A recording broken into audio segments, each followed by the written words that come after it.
आगे बढ़ने से पहले चैनल को लाइक, शेयर और सब्सक्राइब करें ताकि आपको तमाम लेक्चर्स की अपडेट्स मिलती रहें। औज़ुबिल्लाहिमिनश्शैतानिर्रजीम, बिस्मिल्लाहिर्रहमानिर्रहीम। अस्सलाम वालेकुम। आज के लेक्चर में हम use of it and there को देखेंगे कि ये टेंसेस में किस तरह से इस्तेमाल होती है। इससे पहले तो हमने टेंसेस सीरीज़ की है जिसमें हमने 12 टेंसेस, उसके अलावा जो उनकी बेसिक्स थी, उनके रूल्स थे, जो भी चीज़ें थी जो रिक्वायर होती हैं टेंसेस के लिए, वो हमने सब देखी हैं। लेकिन समटाइम्स पेपर में इस तरह से भी सेंटेंसेस दिए हुए आते हैं कि सब्जेक्ट नहीं होता उनमें, और स्टूडेंट्स उसमें कंफ्यूज हो जाते हैं कि सब्जेक्ट नहीं है तो हम उनको कैसे चेंज करें।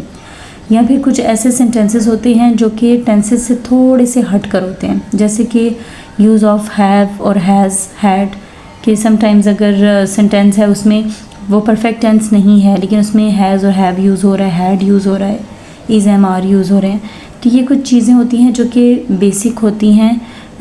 ये चीज़ें बेसिकली टेंसेस से भी पहले बच्चों को आनी चाहिए। ये ऐसी चीज़ें होती हैं जो छोटी क्लासेस में बच्चों को करवाई जाती हैं, use of has, had, is, am, are, या फिर use of it and there.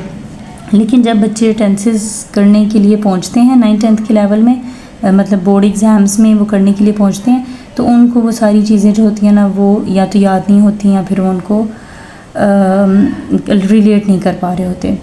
तो अब हम आज के जो लेक्चर में इज़ और देयर देखेंगे, और इसी के बाद हम इसी की जो मज़ीद रेलिवेंट चीज़ें हैं, जैसे मैंने भी आपको use of has, have, had, is, am, are, ये सारी चीज़ें बताई हैं, तो हम इनको करेंगे आगे मज़ीद कुछ लेक्चर्स में।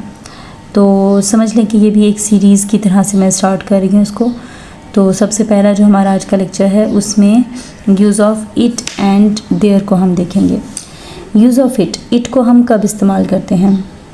It is used in the following conditions. अच्छा, बेसिकली ये जो इट और देयर है ये उस वक्त इस्तेमाल किया जाता है जब हमारे पास सब्जेक्ट नहीं होता, ठीक है, जब हमारे पास कोई ऐसा वर्ड नहीं होता जिसको हम नाउन या प्रोनाउन को हम एज अ सब्जेक्ट टेंस में इस्तेमाल कर सकें, ठीक है। तो फिर हम क्या इस्तेमाल करते हैं? इट इस्तेमाल करते हैं या फिर देयर इस्तेमाल करते हैं।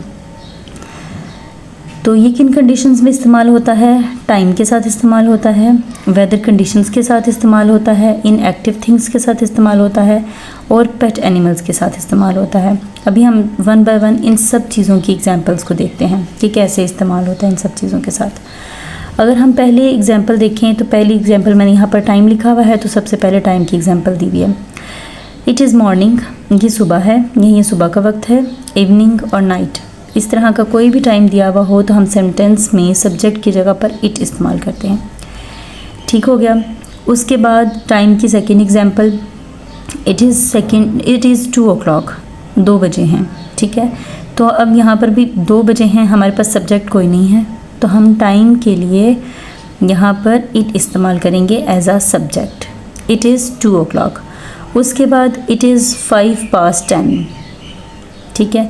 अब यहाँ पर भी हमारे पास टाइम नहीं दिया हुआ, मतलब सब्जेक्ट नहीं दिया हुआ कि 5:10 हो चुके हैं, तो हमारे पास यहाँ पे सब्जेक्ट नहीं है, तो हमने यहाँ पर इट को एज अ सब्जेक्ट इस्तेमाल किया। इसी तरह से इट इज़ मंडे टुडे, आज मंडे है या आज सोमवार है, हमारे पास सब्जेक्ट नहीं है, ठीक है, तो हम यहाँ पर इट यूज़ कर रहे हैं। इट इज़ अप्रैल, ये अप्रैल का महीना है। इट इज़ 2025, ये सन 2025 है। अब यहाँ पर हमने सब जगहों पर टाइम के लिए it as a subject use किया है, ठीक हो गया। उसके बाद सेकंड है वेदर कंडीशन। जब कोई मौसम की सूरत हाल डिस्कस की जा रही होगी तो उसमें हम सेंटेंस में स्टार्ट में सब्जेक्ट के तौर पर इट इस्तेमाल करेंगे। जैसे मैंने जब हम टेंसेस कर रहे थे तो मैंने टेंसेस में प्रैक्टिस में सेंटेंसेस दिए थे, 1-2 प्रैक्टिस सेंटेंसेस में, और उसमें इसी तरह से था कि बूंदाबांदी हो रही है या बारिश हो रही है, तो मैंने उसमें एक्सप्लेन किया था कि हम साथ में इट यूज़ करते हैं, ठीक है। क्योंकि बेसिकली हम वेदर कंडीशंस को डिस्कस कर रहे हों तो हमारे पास सब्जेक्ट नहीं होता, बारिश हो रही है, हमारे पास सब्जेक्ट नहीं है, तो हम यहाँ पर इट यूज़ करते हैं। इट इज़ स्नोइंग, बर्फ़बारी हो रही है, सब्जेक्ट नहीं है, इट इस्तेमाल करते हैं वेदर कंडीशन के लिए। इट इज़ क्लियर टुडे, आज मतलब साफ़ है, यहाँ पर भी हमने इट इस्तेमाल किया। उसके बाद आ जाता है इनएक्टिव थिंग्स के लिए, ये तो छोटी क्लासेस में बच्चों को पढ़ाया जाता है। It is a doll, it is a ball, it is a bench, it is a pen, तो ये इनएक्टिव चीज़ों के साथ हम सब्जेक्ट के लिए इट इस्तेमाल करते हैं। उसके बाद आ जाते हैं पेट एनिमल्स। पेट एनिमल्स की बात करें तो वैसे एनिमल्स के लिए हम इस्तेमाल करते हैं ये इनएक्टिव की एग्जांपल्स हैं, it is doll, it is bench. अच्छा, इनएक्टिव थिंग्स के बाद अगला था हमारे पास पेट एनिमल्स। पेट एनिमल्स के लिए हम इट का वर्ड यूज़ करते हैं। समटाइम्स हम लोग ही का वर्ड यूज़ कर रहे होते हैं एनिमल्स के लिए, समटाइम हम शी का वर्ड यूज़ कर रहे होते हैं। जेंडर क्लियर हो हमें तो हम ही और शी का वर्ड यूज़ कर सकते हैं एज अ सब्जेक्ट। लेकिन जनरली जब हम पेट एनिमल की बात करते हैं, चाहे हमें उसकी जेंडर का मालूम भी हो कि क्या है उसकी जेंडर, फिर भी हम पेट एनिमल्स के लिए इंग्लिश के जो रूल्स होते हैं उसके अकॉर्डिंग हम सब्जेक्ट में इट इस्तेमाल करते हैं। It is my parrot, it is my rabbit. I hope कि इट क्लियर हो गया होगा कि इट हम किन किन सिचुएशंस में एज अ सब्जेक्ट इस्तेमाल करते हैं। ठीक है, ये चीज़ क्लियर रखनी है कि हमने इट को यहाँ पर सब्जेक्ट के तौर पे इस्तेमाल किया है।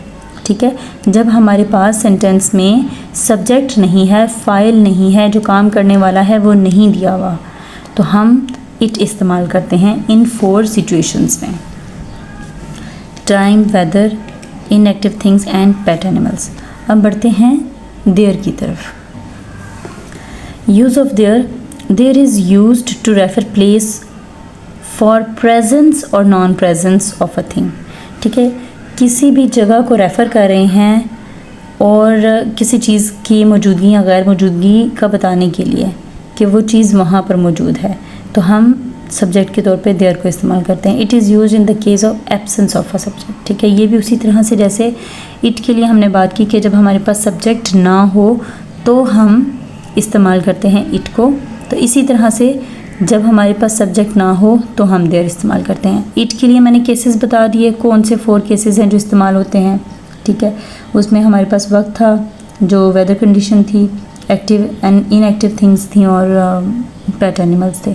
इसी तरह से जब हम देयर को यूज़ करते हैं तो जब हमारे पास सब्जेक्ट ना हो और हमने किसी जगह को रेफ़र करना हो, किसी प्लेस को रेफ़र करना हो। There are 5 students in the room. कमरे में 5 तालिब इल्म हैं। ठीक है, अब यहाँ पर हमारे पास काम करने वाला कोई नहीं है, फाइल या सब्जेक्ट कोई नहीं है हमारे पास। कमरे में 5 स्टूडेंट्स मौजूद हैं, तो हम सब्जेक्ट के तौर पे देयर लगाते हैं।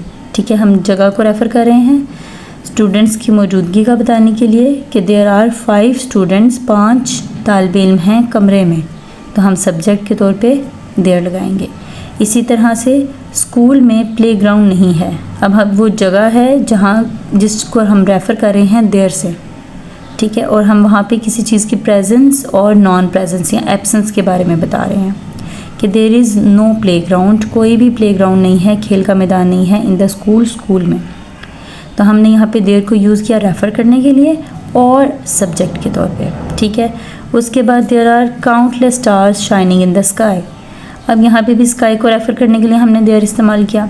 प्रेजेंस और नॉन प्रेजेंस या एब्सेंस के बारे में हमने बता रहे हैं कि देयर आर काउंटलेस स्टार्स, बेशुमार सितारे चमक रहे हैं आसमान पर, तो हमने आसमान को रेफ़र करने के लिए देयर यूज़ किया। तो जब हम सेंटेंस में सब्जेक्ट के तौर पे देयर को यूज़ करते हैं किसी चीज़ को रेफ़र करने के लिए, ये वो वाली कंडीशन हो जाती है। ठीक है, आई होप कि आपको समझ आ गई होगी। अगर किसी भी किस्म की क्यूरी है, do ask in comment. Thank you, अल्लाह हाफिज़।